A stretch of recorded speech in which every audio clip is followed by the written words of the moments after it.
Non. Quand vous dites, je réponds, ça suffit, il faudrait que vous vous intégriez, je suis là, vous n'êtes pas, ça ne suffit pas. Non, vous ne pouvez pas être à la fois l'autre et le même. Écoutez.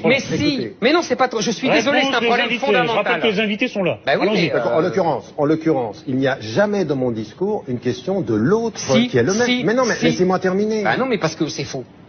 Ah, vous savez mieux que moi ce que je pense. Moi, je vous lis. Non, vous me dites que je n'ai jamais dit. Monsieur Morin. En l'occurrence, laissez-moi terminer. La première des choses, c'est que quand je dis je suis déjà intégré, je suis déjà chez moi, qu'est-ce que je dis? Je dis que la citoyenneté, elle est acquise, le respect de la loi commune est acquis, et que ce que je veux aujourd'hui, c'est qu'on applique, par exemple, la laïcité pour tous de façon égalitaire. Et que sur le plan, laissez-moi terminer, sur le plan du travail, sur le plan de voilà ce que je veux dire, et qu'aujourd'hui, l'histoire commune de la France, c'est des mémoires plurielles qu'il va falloir reconnaître. Oui, vous ne pouvez plus. Non, mais je suis pas d'accord.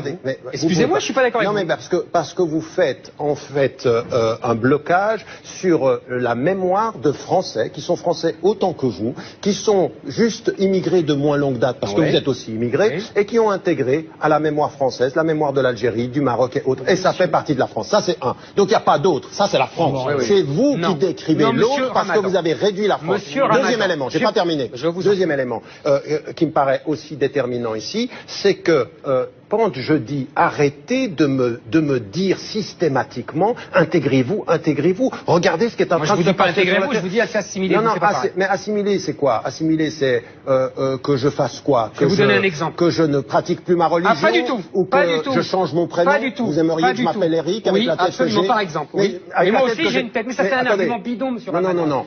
Moi aussi, j'ai la même tête que vous. Non, concrètement. Monsieur Ramadan, je vais vous donner un exemple concrètement. Sur le marché de l'emploi, des jeunes. Et ben justement, il s'appelait François au lieu de Mohamed, il serait plus en. Je vais vous dire une chose. Ça vous plaise. Concrètement, ils envoient leur CV. Ils arrivent, ils n'ont pas d'accent. Même ils sont au téléphone. Quand on voit même pas leur prénom, leur faciès, ça marche pas. Et vous le savez très bien. Je veux la réponse d'Edgar Morin. Monsieur Ramadan, je suis pas d'accord avec ça.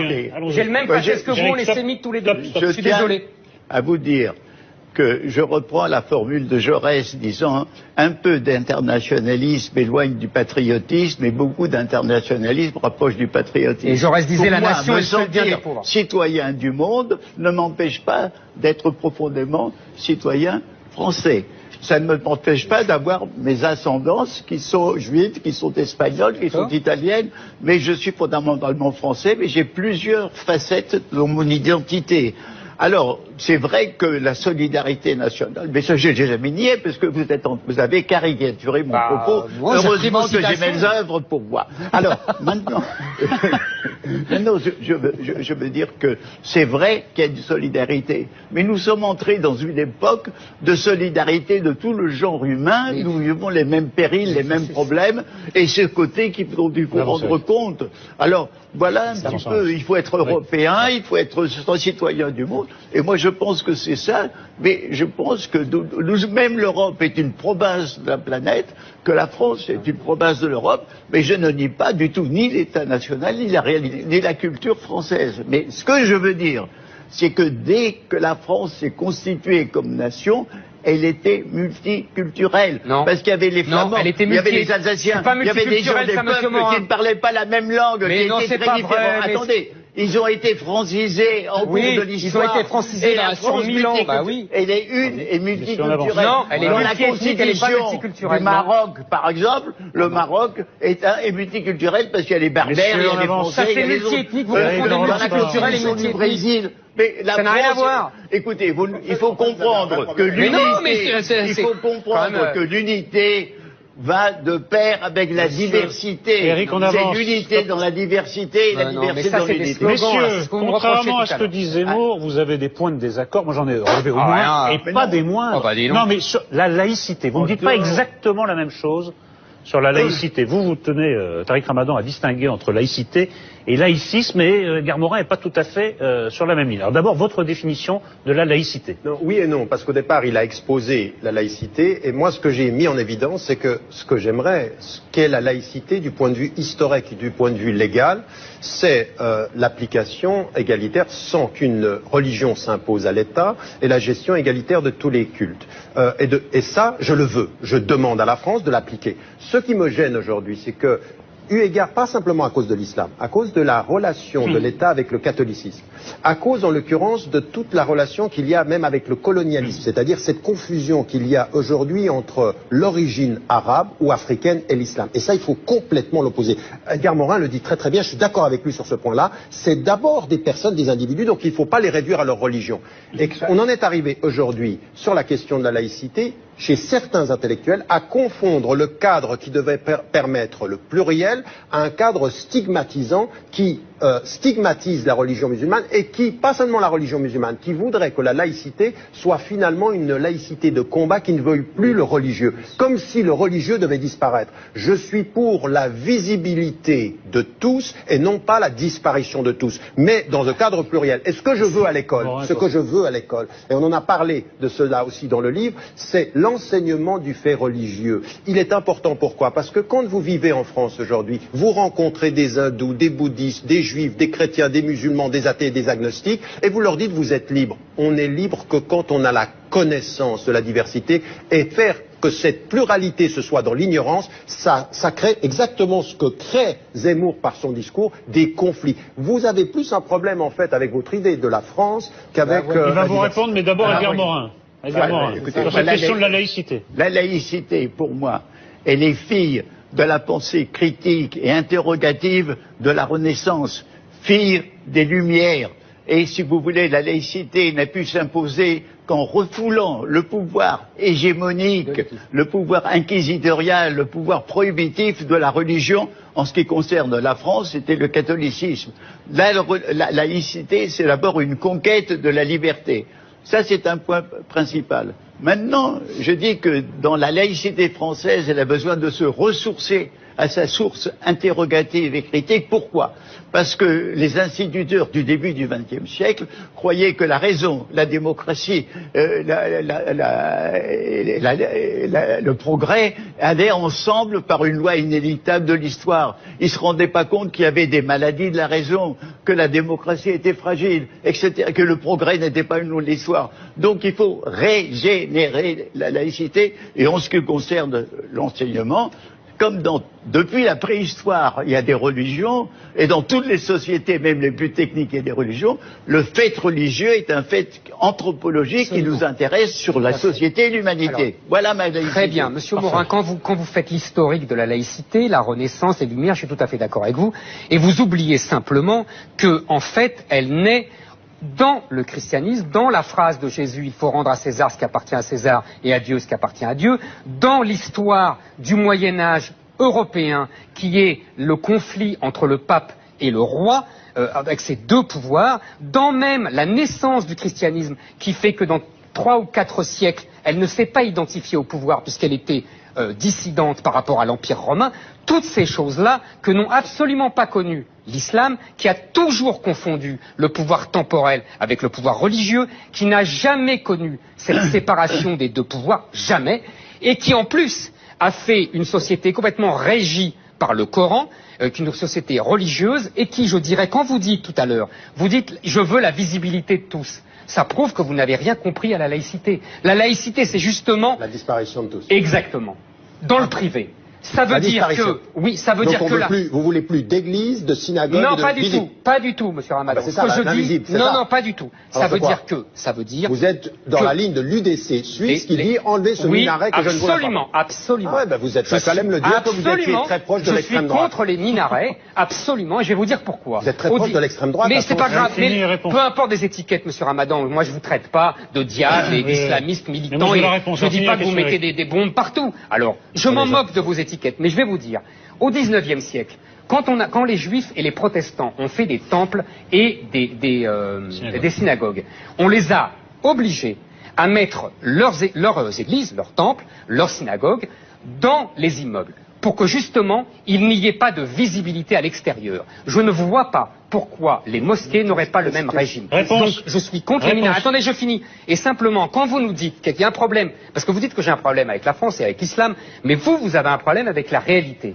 Quand vous nous dites, nous n'avons en islam aucun problème avec les principes démocratiques. comme on disait au XVIIe siècle, vous nous la baillez belle.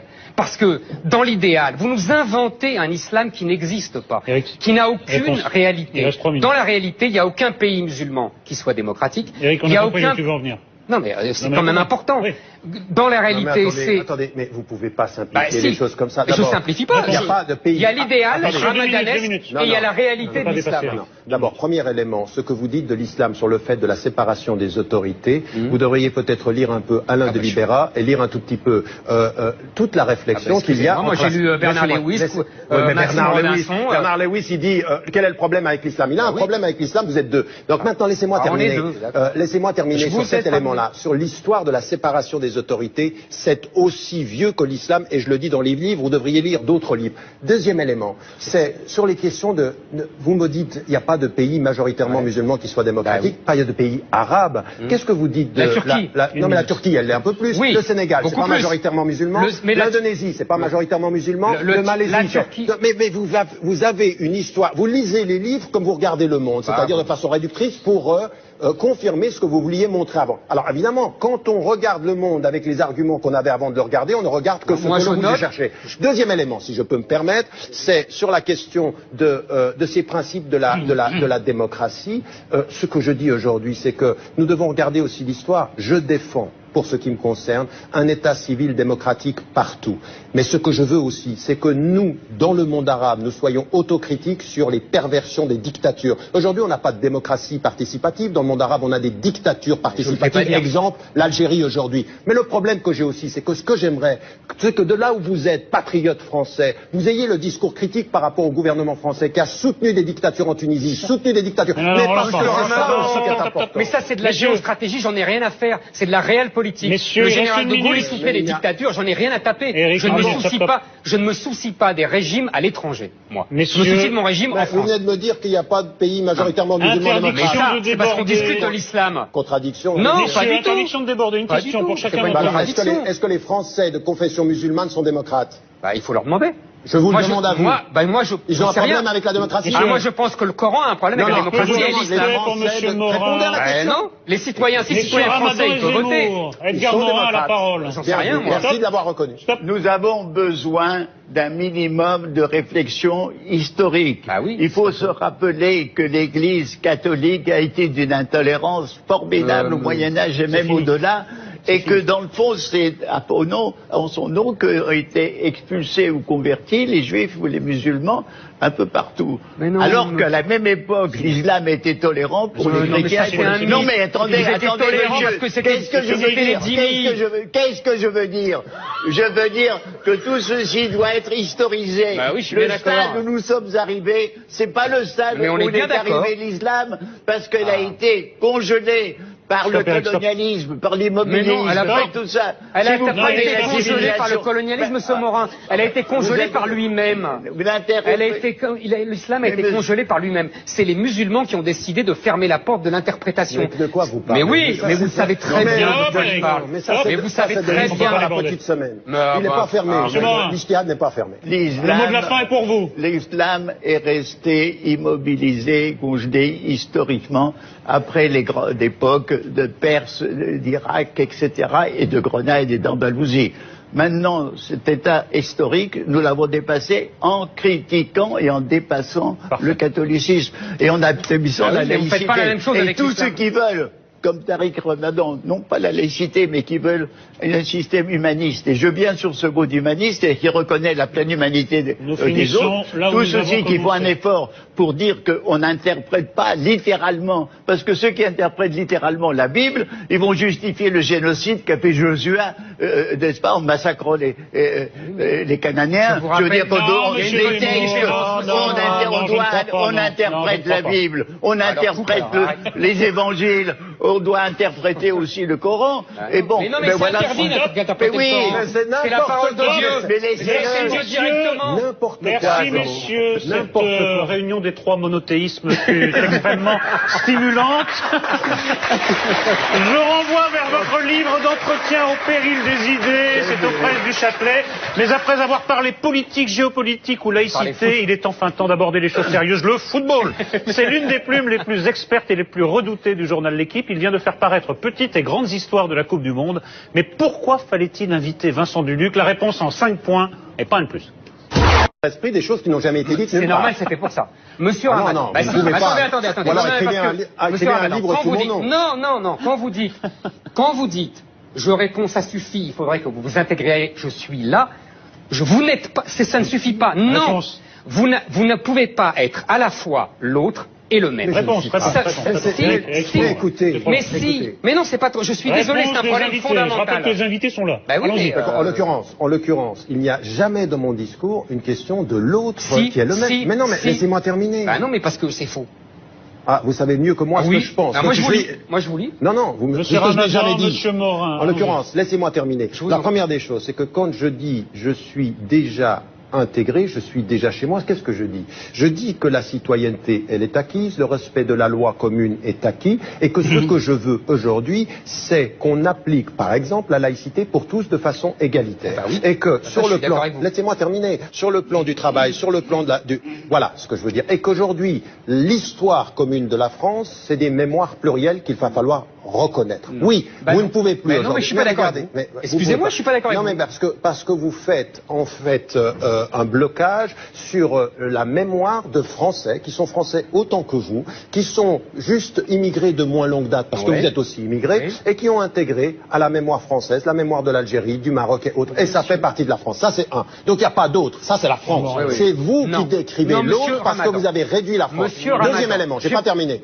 Deuxième élément qui me paraît aussi déterminant ici, c'est que quand je dis arrêtez de me dire systématiquement intégrez-vous, regardez ce qui est en train de se passer. Je vous dis pas intégrez-vous, je vous dis assimiler. Non, mais assimiler c'est quoi? Assimiler c'est que je fasse quoi? Je vais vous donner un exemple. Que je ne pratique plus ma religion? Pas du tout. Ou que je change mon prénom? Pas du tout. Vous aimeriez que je m'appelle Eric avec la tête que j'ai? Par exemple. Oui. Mais moi aussi j'ai une tête. Mais ça c'est un argument bidon, monsieur Ramadan. Non. Moi aussi, j'ai la même tête que vous. Non, concrètement. Monsieur Ramadan, je vais vous donner un exemple concrètement. Sur le marché de l'emploi, des jeunes. Eh ben justement. Non, laissez-moi terminer. S'il s'appelait François au lieu de Mohamed, il serait plus en. Je vais vous dire une chose. Ça vous plaise. Concrètement, ils envoient leur CV. Ils arrivent, ils n'ont pas d'accent. Même ils sont au téléphone. Quand on voit même pas leur prénom, leur faciès, ça marche pas. Et vous le savez très bien. Je veux la réponse d'Edgar Morin. Monsieur Ramadan, je ne suis pas d'accord avec ça. J'ai le même faciès que vous, on est sémites tous les deux. Je suis désolé. À vous dire que je reprends la formule de Jaurès disant un peu Ce que vous dites de l'islam sur le fait de la séparation des autorités, vous devriez peut-être lire un peu Alain de Libera et lire un tout petit peu toute la réflexion qu'il y a. Moi j'ai lu Bernard Lewis. Bernard Lewis, il dit quel est le problème avec l'islam? Il a un problème avec l'islam, vous êtes deux. Donc maintenant laissez-moi terminer. Laissez-moi terminer sur cet élément-là, sur l'histoire de la séparation des autorités. C'est aussi vieux que l'islam et je le dis dans les livres. Vous devriez lire d'autres livres. Deuxième élément. C'est sur les questions de...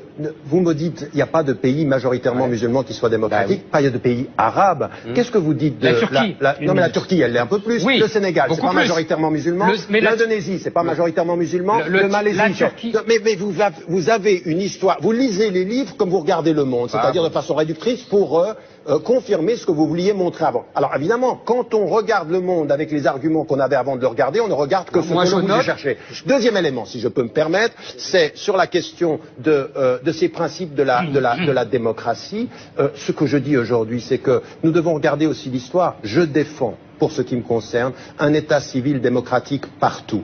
Mais ce que je veux aussi, c'est que nous, dans le monde arabe, nous soyons autocritiques sur les perversions des dictatures. Aujourd'hui, on n'a pas de démocratie participative. Dans le monde arabe, on a des dictatures participatives. Exemple, l'Algérie aujourd'hui. Mais le problème que j'ai aussi, c'est que ce que j'aimerais, c'est que de là où vous êtes, patriote français, vous ayez le discours critique par rapport au gouvernement français qui a soutenu des dictatures en Tunisie, soutenu des dictatures.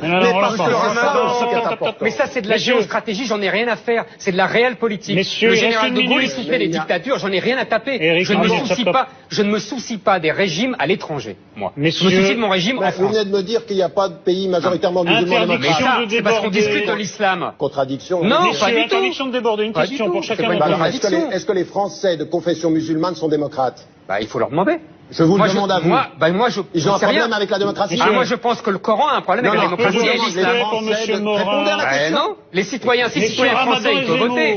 Edgar Morin a la parole. J'en sais rien, moi. Merci de l'avoir reconnu. Nous avons besoin d'un minimum de réflexion historique. Il faut se rappeler que l'Église catholique a été d'une intolérance formidable au Moyen-Âge et même au-delà.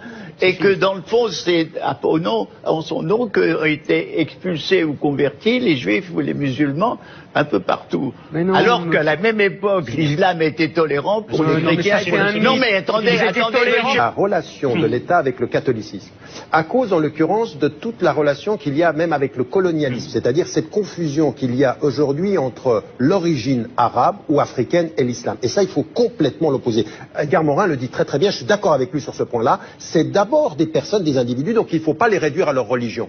Et on en est arrivé aujourd'hui sur la question de la laïcité, chez certains intellectuels, à confondre le cadre qui devait permettre le pluriel à un cadre stigmatisant qui stigmatise la religion musulmane et qui, pas seulement la religion musulmane, qui voudrait que la laïcité soit finalement une laïcité de combat qui ne veuille plus le religieux, comme si le religieux devait disparaître. Je suis pour la visibilité de tous et non pas la disparition de tous, mais dans un cadre pluriel. Et ce que je veux à l'école, et on en a parlé de cela aussi dans le livre, c'est l'enseignement du fait religieux. Il est important, pourquoi? Parce que quand vous vivez en France aujourd'hui, vous rencontrez des hindous, des bouddhistes, des juifs, des chrétiens, des musulmans, des athées, des agnostiques, et vous leur dites vous êtes libres. On est libre que quand on a la connaissance de la diversité, et faire que cette pluralité se soit dans l'ignorance, ça crée exactement ce que crée Zemmour par son discours, des conflits. Vous avez plus un problème en fait avec votre idée de la France qu'avec... Il va vous répondre, mais d'abord Edgar Morin. Sur cette question de la laïcité. La laïcité, pour moi, elle est fille de la pensée critique et interrogative de la Renaissance, fille des Lumières. Et si vous voulez, la laïcité n'a pu s'imposer qu'en refoulant le pouvoir hégémonique, le pouvoir inquisitorial, le pouvoir prohibitif de la religion. En ce qui concerne la France, c'était le catholicisme. La laïcité, c'est d'abord une conquête de la liberté. Ça, c'est un point principal. Maintenant, je dis que dans la laïcité française, elle a besoin de se ressourcer à sa source interrogative et critique. Pourquoi? Parce que les instituteurs du début du XXe siècle croyaient que la raison, la démocratie, le progrès allaient ensemble par une loi inéluctable de l'histoire. Ils ne se rendaient pas compte qu'il y avait des maladies de la raison, que la démocratie était fragile, etc., que le progrès n'était pas une loi de l'histoire. Donc il faut régénérer la laïcité. Et en ce qui concerne l'enseignement, comme depuis la préhistoire, il y a des religions, et dans toutes les sociétés, même les plus techniques, il y a des religions, le fait religieux est un fait anthropologique. L'internationalisme éloigne du patriotisme, et beaucoup d'internationalisme rapproche du patriotisme. Et Jaurès disait la nation, me sentir citoyen du monde ne m'empêche pas d'être profondément citoyen français. Ça ne m'empêche pas d'avoir mes ascendances qui sont juives, qui sont espagnoles, qui sont italiennes, mais je suis fondamentalement français, mais j'ai plusieurs facettes dans mon identité.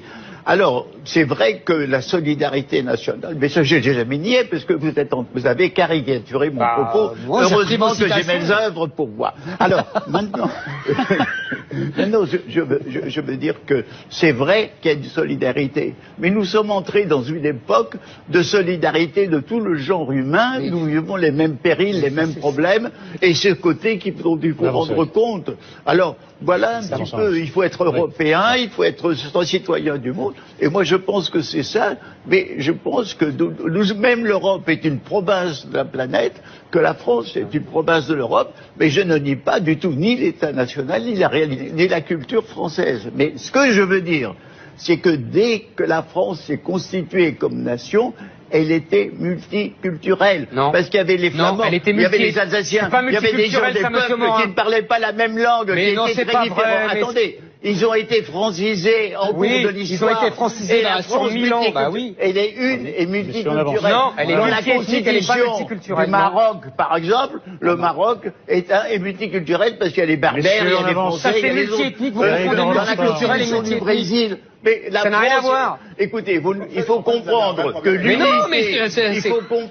l'unité, va de pair avec la diversité. Eric, on avance. C'est l'unité dans la diversité et la diversité dans l'unité. Messieurs, contrairement à ce que dit Zemmour, vous avez des points de désaccord. Moi, j'en ai relevé au moins, et pas des moindres. Non, mais sur la laïcité, vous ne dites pas exactement la même chose sur la laïcité. Vous tenez, Tariq Ramadan, à distinguer entre laïcité et laïcisme, et Edgar Morin n'est pas tout à fait sur la même ligne. Alors d'abord, votre définition de la laïcité. Non, oui et non, parce qu'au départ, il a exposé la laïcité, et moi, ce que j'ai mis en évidence, c'est que ce que j'aimerais, ce qu'est la laïcité du point de vue historique et du point de vue légal, c'est l'application égalitaire sans qu'une religion s'impose à l'État, et la gestion égalitaire de tous les cultes. Et ça, je le veux. Je demande à la France de l'appliquer. Ce qui me gêne aujourd'hui, c'est que, eu égard pas simplement à cause de l'islam, à cause de la... qui nous intéresse sur la société et l'humanité. Voilà ma laïcité. Très bien, Monsieur Morin, quand vous faites l'historique de la laïcité, la Renaissance, les Lumières, je suis tout à fait d'accord avec vous, et vous oubliez simplement que, en fait, elle naît dans le christianisme, dans la phrase de Jésus, il faut rendre à César ce qui appartient à César et à Dieu ce qui appartient à Dieu, dans l'histoire du Moyen-Âge européen, qui est le conflit entre le pape et le roi, avec ces deux pouvoirs, dans même la naissance du christianisme, qui fait que dans 3 ou 4 siècles, elle ne s'est pas identifiée au pouvoir puisqu'elle était dissidente par rapport à l'Empire romain, toutes ces choses-là que n'ont absolument pas connu l'islam, qui a toujours confondu le pouvoir temporel avec le pouvoir religieux, qui n'a jamais connu cette séparation des deux pouvoirs, jamais, et qui en plus a fait une société complètement régie par le Coran, une société religieuse, et qui, je dirais, quand vous dites tout à l'heure, vous dites « je veux la visibilité de tous », ça prouve que vous n'avez rien compris à la laïcité. La laïcité, c'est justement... la disparition de tous. Exactement. Dans le privé. Ça veut dire que... Oui, ça veut dire que... Vous voulez plus d'église, de synagogue, non, de pas du tout. Pas du tout, monsieur Ramadan. C'est ça, non, pas du tout. Ça veut dire que... Ça veut dire... Vous êtes dans la ligne de l'UDC suisse qui dit enlever ce minaret que je ne vois pas. Absolument, absolument. Ah ouais, vous êtes prêt à même le dire que vous étiez très proche de l'extrême droite. Je suis contre les minarets, absolument, et je vais vous dire pourquoi. Vous êtes très proche de l'extrême droite. Mais c'est pas grave, peu importe des étiquettes, monsieur Ramadan, moi je vous traite pas de diable et d'islamistes militants, je dis pas que vous mettez des bombes partout. Alors, je m'en moque de vos étiquettes, mais je vais vous dire, au XIXe siècle, quand les juifs et les protestants ont fait des temples et